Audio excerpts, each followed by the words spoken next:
आज़मीन हज के लिए कुछ गाइडलाइंस जारी की गई हैं और हज 2021 के लिए सऊदी हुकूमत ने इजाजत दी है। ये तो ये आपस में बड़ी खबर है, क्योंकि इस पर बड़ा तजब्जुब था कि इस बार हज होना है नहीं होना है, किस तरीके के हालात बढ़ेंगे, लेकिन आप जो तफसील दे रहे हैं ये बड़ी राहत है जी पूरी मुस्लिम दुनिया के लिए। बिल्कुल, सऊदी वजारत सेहत ने आज़मीन के लिए फरमान जारी किया है। दो चीजें बड़ी ध्यान से सुनिएगा, एक ये कि सिर्फ 60,000 लोग इस बार दुनिया भर के मुख्तलिफ मालिक से 60,000 लोग इस बार जा सकेंगे हज के लिए। दूसरी बात ये कि हज जो एप्लीकेंट्स होंगे, जो आज़मीन होंगे खासतौर से, वो अगर सऊदी अरब पहुंचते हैं तो एक डोज अगर वैक्सीन का अपने मुल्क से उन्होंने लगाया है, दूसरा वैक्सीन का डोज ना भी लगा हो तो कोई जरूरी नहीं, लेकिन सऊदी अरब पहुंचने पर 14 दिन के अंदर ही एक पुरानी रिपोर्ट्स आपको दिखानी होगी।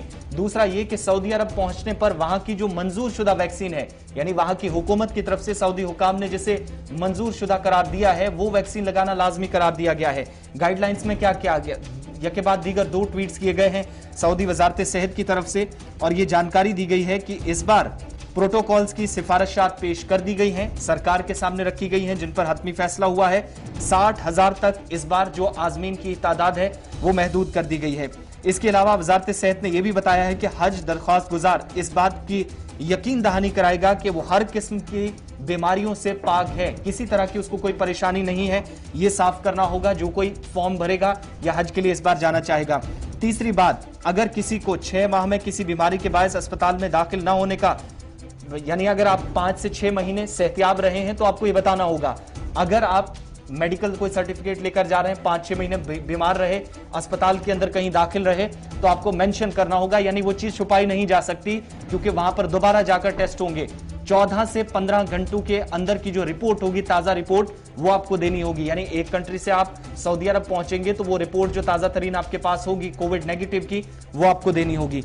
बड़ा फैसला यह है कि 60,000 तक की तादाद महदूद कर दी गई है, जो पिछले साल 10,000 थी। इस बार 60,000 लोग हज कर पाएंगे और सऊदी अरब पहुंचने पर जो भी लोग वहां पहुंच जाएंगे एक बार, उनको वहां की हुकूमत ने जिस वैक्सीन को वहां वैलिड करार दिया है, जो मंजूर हो गई है, जिसका इस्तेमाल हो रहा है, वो सभी आज़मीन को दी जाएगी। वजारत सेहत की तरफ से यह साफ कर दिया गया है। इसके अलावा सऊदी अरब पहुंचने से 14 रोज पहले लगभग जो आपकी रिपोर्ट होनी चाहिए, वो यानी क्वारंटीन के पीरियड के दौरान ही जो आपने टेस्ट करवाए हैं, वो रिपोर्ट्स आपको सऊदी अरब पहुंचने पर दिखानी होगी। ये इस ट्वीट के जरिए भी और जो नोटिफिकेशन जारी किया गया है वो भी साफ कर दिया गया है। साथ ही ये भी बताया गया है कि पीसीआर टेस्ट सऊदी अरब पहुंचने की तारीख से 72 घंटे से जायद का ना हो। 72 घंटे पुरानी रिपोर्ट होनी चाहिए, लेकिन इससे ज्यादा अगर होती है तो आपको एक्सेप्ट नहीं किया जाएगा, वहां पर आपको मुश्किलात पेश आ सकती हैं। तारीख भी साफ कर दी गई है कि कब तक आप कर सकते हैं। और इसके अलावा इस बार 60,000 आज़मीन जो हज बैतुल्लाह के लिए साल 2021 में जा सकेंगे। यानी हाँ ना के भी सऊदी हुकूमत ने बाज़ाब्ता तौर पर फरमान सुना दिया है और स्ट्रिक्ट प्रोटोकॉल के तहत इस बार लब्बैक अल्लाहुम्मा लब्बैक की सदाओं से पूरी फिजा जो है एक बार फिर गूंज सकती है। आपको याद होगा कि पिछले 2 साल के दौरान लगातार हज जो जिस तरीके से हजारों और लाखों की तादाद में लोग हर मुल्क से जाते थे, पाबंदियां आयद कर दी गई थी कोरोना की वजह से, और अब माना जा रहा है कि बाज़ाब्ता तौर पर एक सेट प्रोटोकॉल के तहत इस साल हज को आने की इजाजत होगी। और तफसील आपको थोड़ी देर पहले आसिफ रशीद ने सारी समझा दी।